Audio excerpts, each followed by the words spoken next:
Assalamualaikum warahmatullahi wabarakatuh. Alhamdulillah wassalatu wassalamu ala rasulillah wa ala alihi wa sahbihi wa mawala ma ba'du. Pembahasan yang berikutnya adalah tentang Al-Furqan Tafsir Al-Quran karya Ahmad Hasan.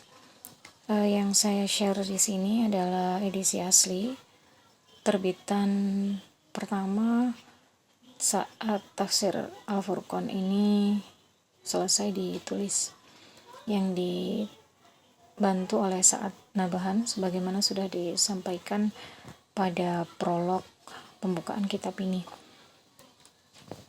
Kalau pakai Google Meet itu saya tunjukkan kitab aslinya biasanya sekaligus dengan bentuknya, lalu isinya itu lebih rinci untuk dipaparkan, tapi nanti teman-teman bisa sambil dilihat-lihat di sini ya. Terkait dengan biografi, nama asli beliau adalah Ahmad bin Hasan yang lahir di Singapura, kemudian sempat pindah ke Surabaya, pindah ke Bandung, dan pindah lagi ke Surabaya, hingga kemudian mendirikan pesantren Persis di Bangil. Jadi nggak heran kalau kemudian ada yang menyebut beliau ini sebagai Hasan Bandung, dan sebagian ada yang menyebutnya sebagai Hasan Bangil. Jadi kalau di Persis itu beliau adalah ulama dari Persis, sehingga bisa dibilang kalau membutuhkan sesuatu, membutuhkan hukum yang berkaitan dengan Al-Quran dan hadis, itu biasanya bertanyanya kepada Ahmad Hasan ini. Jadi Persis ini kan salah satu organisasi yang tumbuh subur juga di Indonesia, walaupun tidak banyak pengikutnya, namun Persis ini bisa dibilang tumbuh dengan baik gitu ya, karena sampai sekarang juga pesantren Persis itu masih ada di Bangil. Jadi kalau kalian mau ke Surabaya itu pesantrennya ada di sebelah kanan kalau dari sini, di daerah Bangil ya. Cukup aktif dalam menulis, sekitar 80 karya tulis kurang lebih yang sudah ditemukan terkait dengan Ahmad Hasan ini, hingga kemudian beliau wafat pada tahun 1956. Proses penulisan kitab tafsir Al-Furqan ini, bagian pertamanya diterbitkan pada bulan Juli 1928. Ini disampaikan di prolognya, karena memang penerbitannya berada di sela-sela penulisan buku lain yang juga diperlukan oleh Persis. Jadi bisa dibilang ada keterbatasan di sini kalau kita mencari tentang kekurangan dari tafsir ini ya di sini gitu. Ada keterbatasan bahwa kitab ini gitu ya cenderung hanya bisa digunakan bagi pengikut Persis saja gitu ya. Bagi orang, jadi kalangannya kalangan terbatas, sehingga bagi yang ada di golongan lain seperti NU Muhammadiyah itu kurang pas kalau akan merujuk ke kitab ini.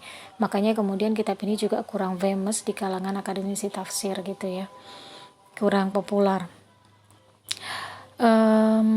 Proses penulisan tafsir ini baru dapat diteruskan lagi pada tahun 1941 sampai dengan surah Maryam, dengan alasan yang tadi sudah saya sebutkan. Pada tahun 1953 saat Nabahan, salah seorang pemilik percetakan, menyarankan untuk menulis Al-Furqan lengkap dari awal sampai akhir, ditulis ulang. Akhirnya oleh Ahmad Hasan ini dikabulkan dan ditulis ulang lengkap sampai 30 juz dengan menggunakan cara lain bahasanya. Saya tidak tahu sebelumnya seperti apa, karena memang tidak dijelaskan di prolognya dan tidak ada penelitian yang mengatakan seperti apa metode yang dipakai sebelumnya. Namun di sini hanya dijelaskan menggunakan metode yang baru, menerangkan arti tiap-tiap ayat agar pembaca bisa paham maknanya dengan mudah dalam tafsirnya ini. Hasan tidak menerangkan beberapa hal yang ia pandang berguna bagi pembaca. Jadi yang saya tangkap dari hal-hal yang diterangkan di sini juga mereka kan semangatnya kan kembali ke Al-Quran dan hadis ya, jadi tidak jauh dari sana pembahasannya itu. Nah ini yang saya bilang tadi ya, maaf.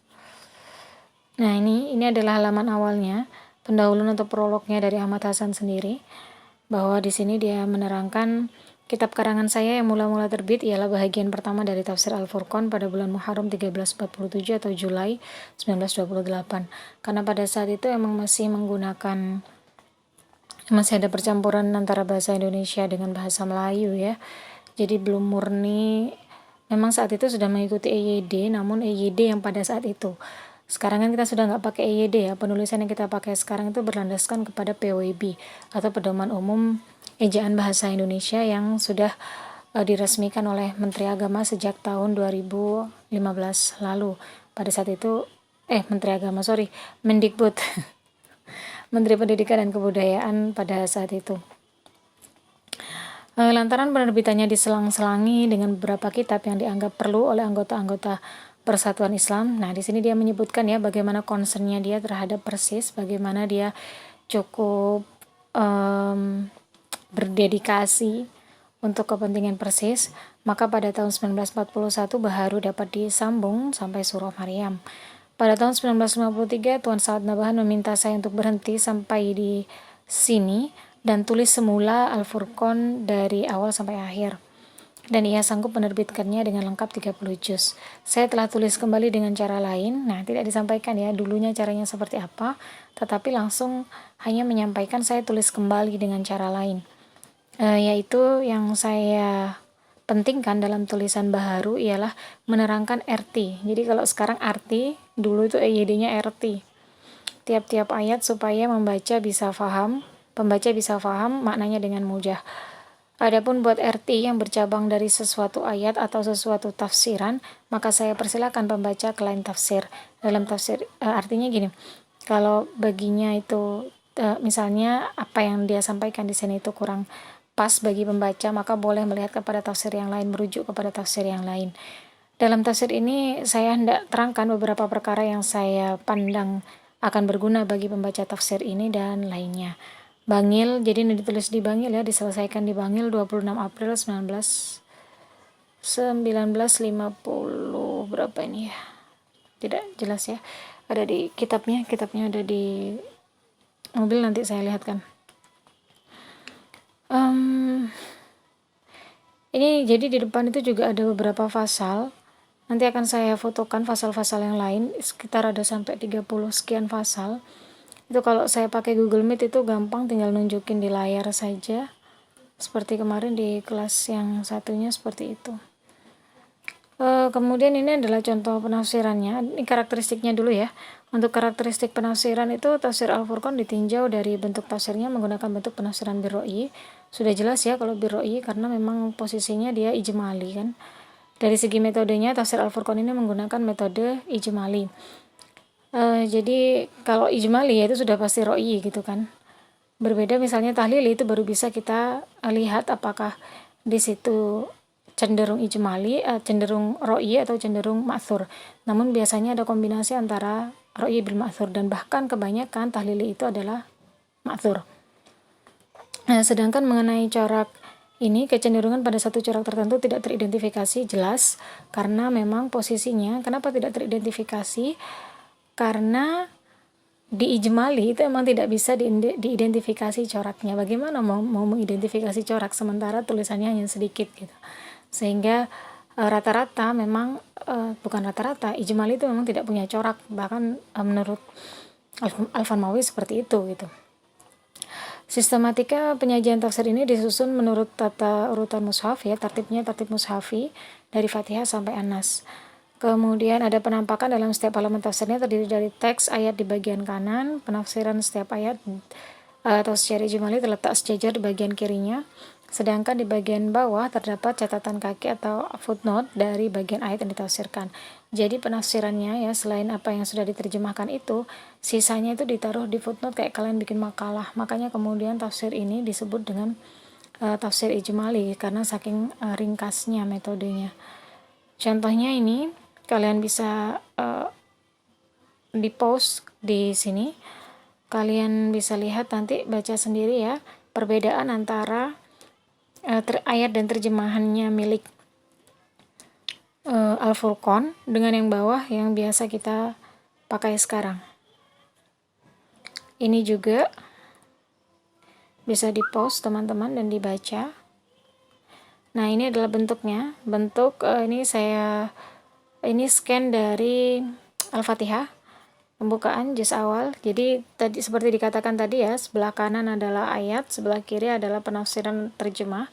Kemudian ada catatan-catatan kaki jika memang dianggap itu perlu diterangkan lebih rinci. Nah, di sini catatan kakinya ada di bawahnya. Kalian bisa pause dan baca sendiri. Catatan kakinya di sini adalah penafsiran lebih lanjut. Kemudian Al-Baqarah, sapi betina, surah kedua. Jadi nama surah artinya, lalu dijelaskan surah keberapa, ada berapa ayat, dan diturunkan di mana. Masih sama ya posisinya, kanan ini ayat, kiri adalah terjemahan yang merupakan proses dari penafsiran, lalu di bawahnya adalah proses penafsir adalah tafsiran lebih lengkapnya. Ini An-Nisa, kemudian ini Al-Fatah, ini Al-Mulk, Al-Falaq, Al-Ikhlas, An-Nas. Nah, di pasal 3 ada yang menarik seperti ini, jangan paham dari terjemahan. Quran itu dalam bahasa Arab, kita salin ke bahasa kita supaya kita paham. Jadi jangan hanya memahami sesuatu dari terjemahan. Artinya maksudnya di sini tidak memahami sesuatu terjemahan secara letterlock. Kita bisa memahami Al-Quran itu ketika kita terjemahkan kan ke dalam bahasa kita. Ketika kita tidak bisa menerjemahkan Al-Quran itu ke dalam bahasa kita tidak akan bisa memperoleh pemahaman. Terutama yang tidak pernah belajar bahasa Arab pastinya. Telah maklum di antara ahli-ahli bahasa bahwa kalau kita terjemahkan satu kalimat dari bahasa A umpamanya, dari bahasa Arab umpamanya ke bahasa Indonesia, maka belum tentu apa-apa yang kita bisa paham dari bahasa A itu bisa juga kita paham dari bahasa B. Apa yang kita pahami dari bahasa Arab itu belum tentu bisa kita pahamkan dalam bentuk bahasa Indonesia. Dari itu, apa-apa paham yang kita dapat, apapun pemahaman yang kita dapat dari tafsir bahasa Indonesia di tafsir ini, belum tentu itu pun, atau itulah yang dimaksud oleh ayat. Maksudnya dia, apa yang sudah dia lakukan di sini, itu juga belum tentu merupakan maksud dari ayat tersebut. Jadi, wallahu a'lam bishawab lah ya intinya. Dan di sini kita juga diberikan dalam tanda kutip gitu, kita tidak boleh memahami sesuatu secara letterlock, tetapi pahami sesuatu itu sesuai dengan bahasa pemahaman kita. Contohnya seperti ini ya, letterlock itu. Saya kembali ke Anas misalnya. Qul a'udzu birabbin nas. Katakanlah aku berlindung dengan pemeliharaan manusia.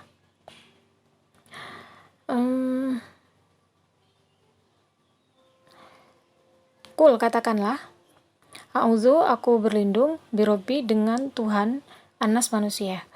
Ketika kita mengatakannya secara letterlock seperti ini, itu akan susah dipahami. Namun ketika kita menggunakan bahasa yang sesuai dengan pemahaman orang Indonesia, itu lebih bisa dipahami. Katakanlah aku berlindung dengan pemeliharaan manusia. Atau kalau dalam gampangnya yang ini aja deh. Qul huwallahu ahad. Qul katakanlah, huwa dia, Allah ahad satu. Kalau kita artikan secara letterlock kan begitu. Katakanlah dia Allah satu. Ini kurang bisa pas atau kurang bisa dicerna oleh para pembaca yang kurang bisa memahami maksud dari ayat ini. Tetapi ketika kita menggantinya dengan tulisan katakanlah dialah Allah yang Maha Esa. Misalnya seperti itu. Kalau di tafsiran sekarang insya Allah begitu ya terjemahannya ya. Jadi itu lebih bisa masuk ke kita sebagai seorang pembaca daripada kita mengartikannya secara satu persatu kata. Maka kita tidak bisa mendapatkan satu pemahaman yang utuh. Makanya kemudian di sini ditegaskan tadi kan jangan paham dari terjemahan gitu. Jangan hanya memahami dari terjemahan yang letterlock saja sehingga tidak bisa menemukan makna sebenarnya dari ayat tersebut. Oke, jadi itu yang bisa saya sampaikan teman-teman. Terima kasih atas partisipasinya hari ini, yang diskusi, yang presentasi. Semoga untuk pertemuan berikutnya tidak terjadi hal serupa sehingga bisa berjalan sesuai dengan waktunya dan UTS tepat waktu sampai nanti ujian akhir juga tepat waktu sehingga tidak ketinggalan dengan kelas-kelas yang lain. Saya ucapkan terima kasih juga kepada koordinator kelas yang sudah membantu untuk mengingatkan teman-temannya, dan semoga tidak bosan untuk terus mengingatkan kelompok-kelompok berikutnya.